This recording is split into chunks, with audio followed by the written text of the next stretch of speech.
तुझ्या साथीने. भाग 28. इधा आपलं घर खूप मोठं आहे ना? आरुषने विचारलं तेव्हा दोघी एकमेकांचा हात धरून लॉनच्या गवतावर चालत होते. हो मग, इधा नकळत म्हणाली. खूप खोल्याही आहेत. आरुषने पुन्हा विचारलं. हो, इधाने अजूनही न समजणाऱ्या रीतीने मान हलवली. लॉन पण मोठी आहे ना? आरुषने पुन्हा विचारलं. हो पण काय झालं आहे? यावेळी इधाने जरा हळूच विचारलं. नाही अजून काही झालेलं नाहीये. पण मी विचार करत होतो की आपलं घर इतकं मोठं आहे, लॉन एवढी मोठी आहे, मग कुटुंब लहान का असावं? आपण ते वाढवायला हवं ना? मी विचार करत होतो की आपल्याला 4-5 मुलं असतील. प्रत्येकी त्यांना एक एक खोली असेल. घर शांततेने गोंगाटमय होईल. डॅडचं पण मन लागेल आणि मग आपण सगळे इथे एकत्र क्रिकेट खेळूया. हो ना. प्रदीर्घ परिचयानंतर आरुषने खरी गोष्ट सांगितली तेव्हा इधाने तिच्या कंबरेवर हात ठेवला आणि टक लावून पाहिलं. काय? आरुषने निरागसपणे तिच्याकडे पाहत विचारलं. एक काम कर. 4-5 मुलं तू स्वतःच कर. कारण तुझ्या 4-5 मुलांना वाढवणं मला जमणार नाही. इधा रागाने टक लावून म्हणाली आणि त्याची आतली नजर वाढली. अरे थांब चष्मिश. आरुष लगेच तिच्या मागे धावला. सर मॅडमसाठी गजरा घ्या. आणि हा आवाज ऐकून आरुष लगेच भूतकाळातून वर्तमानात आला. दोघी ट्रॅफिक उघडण्याची वाट पाहत कारमध्ये उपस्थित होते. संध्याकाळपासून रात्र झाली होती आणि यावेळी वाहतूक उरूजवर होती. नको हवंय बेटा, हे ठेव. डॅशबोर्डवरून पैसे काढताना आरुषने त्या तरुणाला सांगितलं आणि मुलगा काही बोलण्यापूर्वीच त्याने गाडी पुढे केली. वाहतूक खुली झाली होती. आरुषने त्याच्या शेजारी बसलेल्या इधाकडे एक संकोच नजर टाकली जी खिडकीतून सुजलेल्या डोळ्यांनी पाहत होता.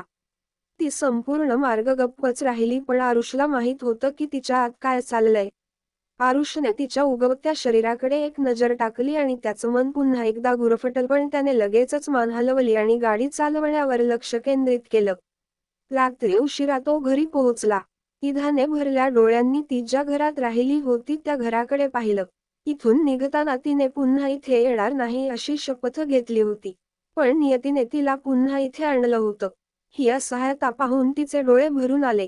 तुला काय हवं आहे? जबरदस्तीने आत घेऊन जाऊ. भरल्या डोळ्यांनी ती गाडीत बसली होती तेवढ्यात आरुषचा कर्कश आवाज तिच्या कानावर पडला. इधाने त्याच्याकडे दुखावलेल्या नजरेने बघितलं.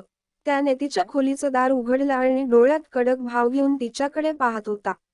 लग्नानंतर जेव्हा आरुषने तिला इथे आणलं होतं आणि चलते की उचलून घेऊन जाऊ असं प्रेमाने विचारलं होतं त्या क्षणी इधाचे डोळे पाणावले होते आणि आज त्याची शैली आणि शब्द दोन्ही बदलले होते.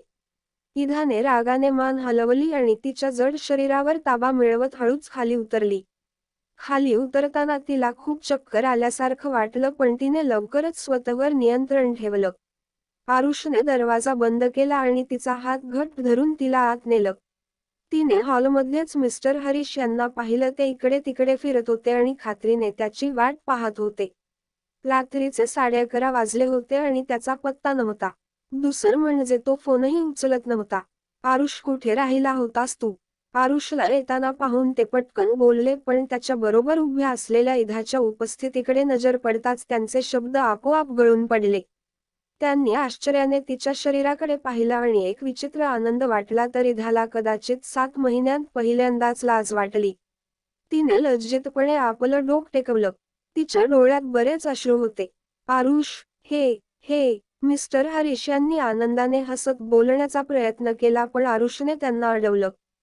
हो, ही तुमची लाडकी माझ्या बेबीला माझ्यापासून 7 महिन्यांपासून लपवत होती. ती माझ्या मुलाला घेऊन पळून जात होती. जेव्हा आरुषने रागाने हे सांगितलं तेव्हा इधाने तिचं डोकं वर केलं आणि त्याच्याकडे एक घायाळ नजर टाकली जो तिच्याकडे रागावलेल्या नजरेने पाहत होता. आरुष, आरामात. तिची अवस्था बघ. आरामात बसून बोलूया. मिस्टर हरीश यांनी आरुषला अडवलं तर इधा पुन्हा गोंधळली. नाही डॅड बोलण्यासारखं काहीच उरलेलं नाहीये. आता फक्त निर्णय होणार. आणि निर्णय. इधाच्या डोळ्यासमोर पूर्ण अंधार असताना आरुष मिस्टर हरीश यांच्याकडे बघत म्हणत होता. ती गडबडत आली आणि आरुषचा हात धरला तेव्हा आरुषला धक्काच बसला आणि तिचा चेहरा डोळे मिटून पूर्ण पडलेला दिसला. आणि ती पडण्याआधीच आरुषने तिला पकडलं. इधा. तिचं शरीर आपल्या हातात धरून आरुषने हताशपणे तिला हाक मारली पण तोपर्यंत ती बेशुद्ध झाली होती आणि त्याच्या हातात लटकली होती. मानसिक दबाव, लांबचा प्रवास आणि दुपारपासून काहीही न खाल्ल्याने ती बेशुद्ध झाली होती. ती ज्या स्थितीत होती त्यात या तिन्ही गोष्टी तिच्यासाठी योग्य ठरल्या नव्हत्या. ईधाला शुद्धीवर आल्यानंतर डॉक्टरांनी पहिली गोष्ट तिला खायला द्यायला सांगितलं आणि ईधानेही कोणतेही आढेवेढे न घेता खाल्लं. त्यानंतर डॉक्टरांनी तिला इंजेक्शन देऊन तेथून निघून गेले आणि आता ती खाली एका खोलीत आरामात झोपली होती. तर आरुष बाहेर हॉलमध्ये मिस्टर हरीश यांच्यासोबत बसला होता. मिस्टर हरीश त्याची अवस्था समजून घेत होते. यावेळी त्याला ईधाबद्दल किती राग आणि तिरस्कार भरला होता हे माहीत होतं, जे योग्यच होतं. पण त्यांना हेही माहीत होतं की आरुष आजही ईधाची काळजी घेतो आणि आजही तिच्यावर प्रेम करतो आणि त्याने हे सिद्ध करून दाखवलं. काही वेळापूर्वीच तो ती बेशुद्ध झाल्यावर क्षणात सगळं विसरून कसं तिच्या काळजीत पडला होता आणि ती शुद्धीवर येईपर्यंत काळजीतच राहिला. आरुष, मिस्टर हरीश यांनी त्याच्या खांद्यावर हात ठेवताच त्याने लगेचच लहान मुलाप्रमाणे त्यांना मिठी मारली आणि रडायला सुरुवात केली. का डॅड? का? तिने माझ्यासोबत असं का केलं? आरुषने त्यांना मिठी मारली आणि विचारलं, कारण आज त्याच्या संयमाची परिसीमा ओलांडली होती. आणि मिस्टर हरीश या 6 फुटी कणखर मुलाकडे छातीशी जवळीक करून लहान मुलासारखा रडत बघत होते. आजपर्यंत त्याने त्यांना कधीच अशी मिठी मारली नव्हती. ना आईच्या जाण्यानंतर, ना ईधाच्या राघवसोबतच्या लग्नानंतर, ना ईधा गेल्यानंतर, पण आज त्याने त्यांना मिठी मारली. कदाचित बाप झाल्याच्या भावनेने स्वतःच त्याला त्याच्या डॅडजवळ आणलं होतं. तिने माझ्या बेबीला माझ्यापासून लपवलं डॅड. ती माझ्यापासून पळत होती, माझ्यापासून लपत होती. माझी चूक तितकी मोठी नव्हती डॅड, जेवढी मोठी तिने माझ्यासाठी शिक्षा निवडली. तो त्यांच्याशी सतत बोलत होता आणि त्यांना प्रयत्न करूनही त्याला सांत्वन करणारे शब्द सापडत नव्हते. शश, सगळं ठीक होईल आरुष, बस.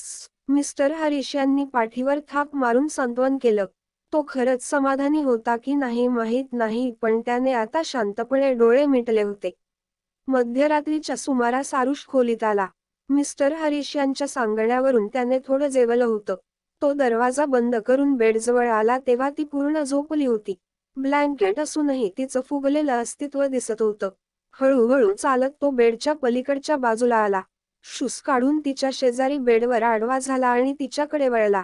त्याचे जळणारे डोळे फक्त तिच्या चेहऱ्यावर स्थिर होते. या 7 महिन्यात ती खूप बदलली होती.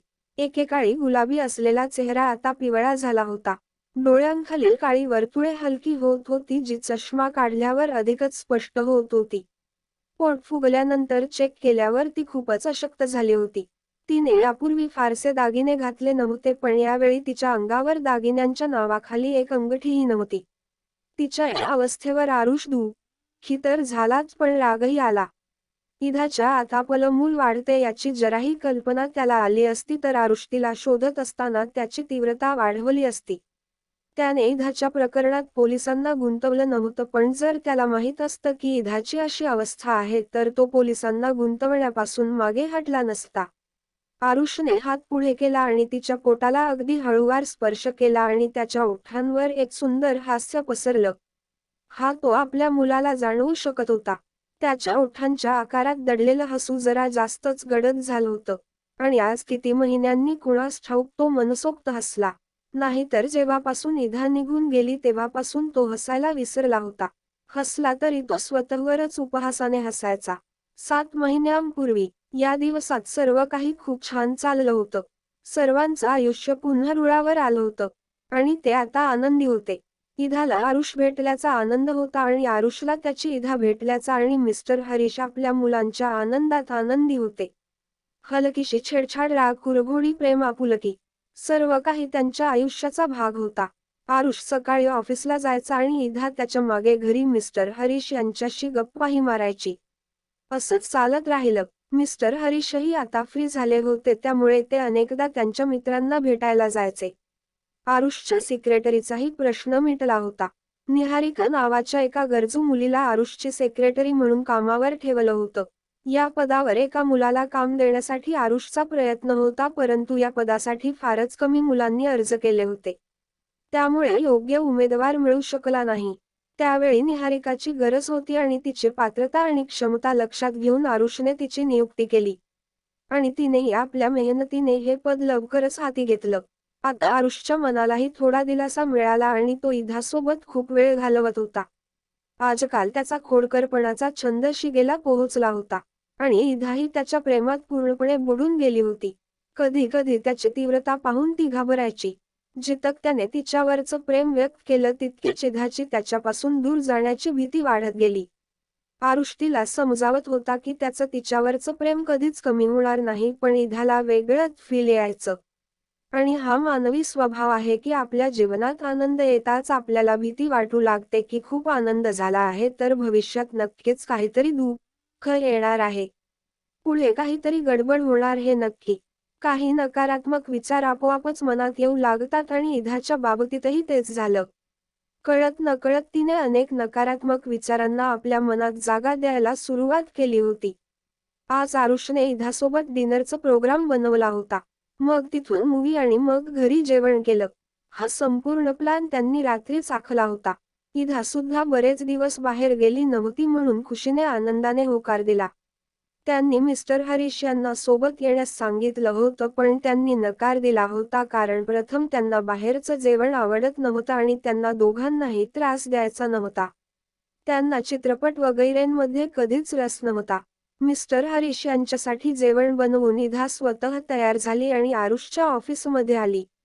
संपूर्ण स्टाफ तिला खूप छान भेटला होता कारण अगोदर इधाने इथे खूप दिवस काम केलं होतं आणि दुसरं म्हणजे आता ती त्यांच्या बॉसची बायको होती त्यामुळे तिची पोझिशन बदलली होती. इधा सर्वांना भेटून आरुषच्या केबिनमध्ये आली होती. आरुष जो निहारिकाशी फाईलवर चर्चा करत होता इधाला तिथे पाहून त्याला सुखद आश्चर्य वाटलं. तो ताबडतोब त्याच्या जागेवरून उठला आणि तिच्याकडे आला तर इधाला तिच्यासोबत केबिनमध्ये उपस्थित असलेली निहारिका का आवडली नाही हे तिला कळेना. दोघी तसं काही करत नसले तरी तिला ते का पटत नाही ते तिला कळत नव्हतं. पण मग ती मनापासून हसली आणि आरुषला भेटू लागली. त्याला एक्सक्यूज मी करून निहारिकाही बाहेर गेली. तू सांगितलं नाही तू येतेय म्हणून. पुन्हा सीटवर बसताना आरुषने हसत विचारलं, तुला माझं येणं आवडलं नाही का? इधाचा स्वर विचित्र झाला. आरुषला धक्काच बसला आणि तिच्याकडे पाहिलं जी आता तिची खुर्ची ओढून त्याच्याशी बरोबरी करत होती. आरुषने हात पुढे केला आणि तिचा हात पकडून तिला आपल्या मांडीत बसवलं. इधाने शांतपणे त्याच्याकडे पाहिलं जो आता तिच्याकडे बघत होता आणि तिच्या गळ्यात आपले मऊ हात टाकत होता. मला का नाही आवडणार? तिच्या कमरेभोवती हात गुंडाळत आरुषने विचारलं. मला काय माहिती? इधाने अनैतिकपणे तिचे खांदे सरकवले. यावेळी तू अगदी टिपिकल बायकोसारखी दिसते. आरुष हसत म्हणाला आणि तिच्या गालावर किस केलं तर इधा त्याच्याकडे पाहत होती. आज तू जरा जास्तच गोंडस दिसत नाहीस. काय वाटतं लंच कॅन्सल करून घरी जायचं? काळ्या स्टायलिश सूटमध्ये तिच्या चमकणाऱ्या सौंदर्याकडे कौतुकाने पाहत आरुषने विचारलं. त्यामुळे इच्छा नसतानाही इधा हसली. तिला हसताना पाहून आरुषला काहीतरी खोडसाळपणा करायचा होता आणि त्याने तिला थांबवलं. चल आता लवकर, मला खुलं भूक लागली. इधा पटकन तोंड फिरवत म्हणाली. यार, आरुषने एक वाईट चेहरा केला तर इधाने त्याच्या मानेतून तिचे हात काढले आणि त्याच्या मांडीवरून उठली. आरुषने एक दीर्घ श्वास घेतला आणि खुर्चीवरून उठत असताना त्याचा कोट उचलला. काही वेळाने दोघी बाहेर गेले होते तर कोणीतरी डोळे लांबून दोघांच्या मागे लागले होते. हे गाईज, कसा वाटला आजचा भाग? बघूया काय झालं होतं 7 महिन्यापूर्वी. का गेली इधा त्याला सोडून? जाणून घ्यायला वाचत रहा तुझ्या साथीने.